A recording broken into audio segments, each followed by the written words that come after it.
let's get started!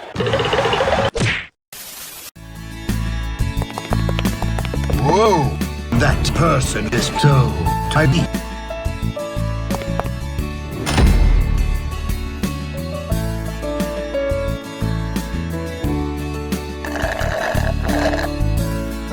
So, do you like Tomura? No. Huh. Ah, well.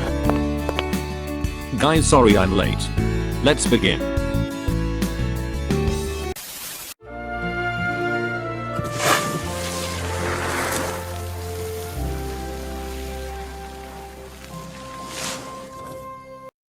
Okay, here we go. Chapter 371. Where people talked more about the single League of Legends reference than the actual chapter itself. Now do take note that this will not be a full recap. We are just gonna be ranting about the chapter as a whole. But before we start, let me say a little something. There's a severe lack of relevant villain characters in the final battle. The creator basically removed almost everyone just to push out the League of Losers to the center stage.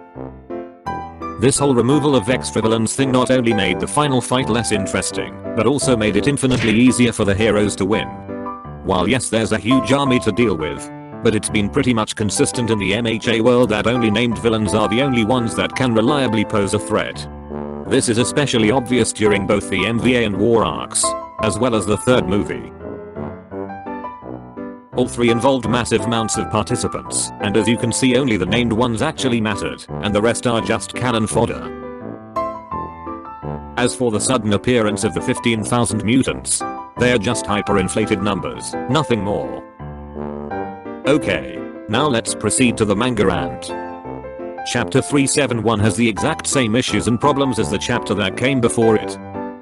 Both contained a ton of things that would have worked better and left a more lasting impact if only they've been explored earlier in the manga. And not just haphazardly ham-fisted into the final battle with very little prior references. And because everything is just being shoved in right now, all of them carry no weight. Additionally, there's not a single major character present in this entire fight, further making people care even less. In fact, if you look at online forums across the internet, people talked more about the one League of Legends panel than the whole chapter itself. Quite a number of people also liked this guy's wholesome flashback, but that's about it. No one really cared about the chapter as a whole, nor about the whole discrimination thing. And since no one cares about this entire subplot except for very few people, the typical MHA route of giving a whole story behind every punch will just fall flat on its face. And the entire thing would just feel silly and forced instead of serious.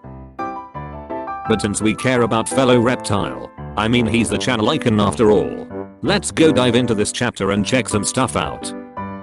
What I can see here is that fellow Reptile is still not fully controlled yet, as signified by this one League of Legends panel. Meanwhile we have Starfishman and his very convenient flashback power up, that's very convenient. Put two and two together, and one can already guess that this guy will initiate a mind link with fellow Reptile, possibly overriding Deadline's control over him, and maybe allowing him to break free altogether. But wouldn't that be a little too odd?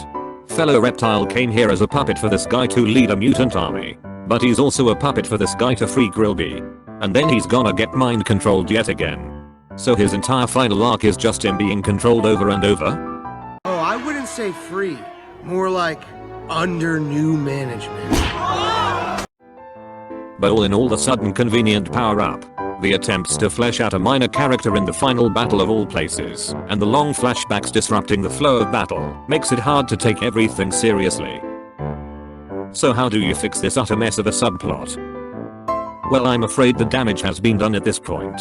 No amount of flashbacks can fix the fact that this whole mutant discrimination thing just went full force one chapter ago. But here's a probable alternative. The Hail Mary route. Ditch the mutant thing altogether and just ramp up the fight scenes. Let's face it, no one's really going to care about this subplot anyways, so why not just get these characters into the most f***ing epic fight in the history of MHA? Less talking, more brawling, less flashbacking and more Octopus Man vs Godzilla Boy.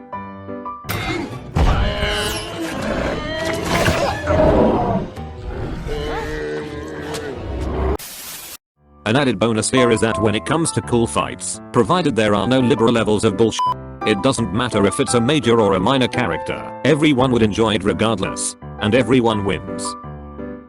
Yeah, it's stupid, but good fight scenes are always better than talking, especially when it comes to minor characters.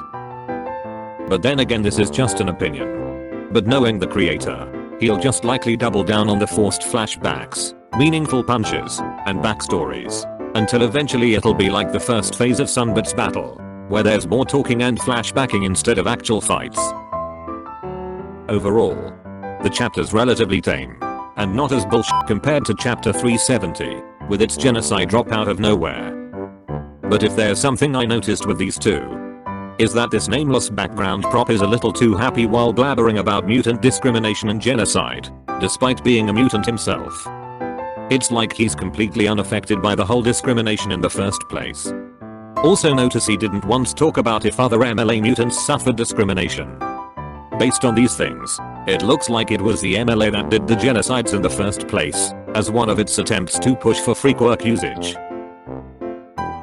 If this is the case, then I can now finally sleep well at night knowing that for once something is not Deadline's fault. But before we end, I'd like to talk about fellow reptiles' new abilities for a bit. I was fully expecting a ranged quirk like Atomic Breath or something, but in the end he just turned into a giant punching bag with a super strength and super armor quirk.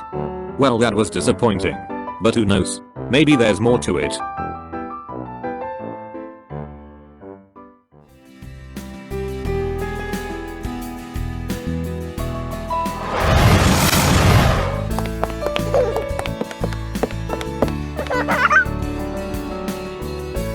So, do you like Tomura now?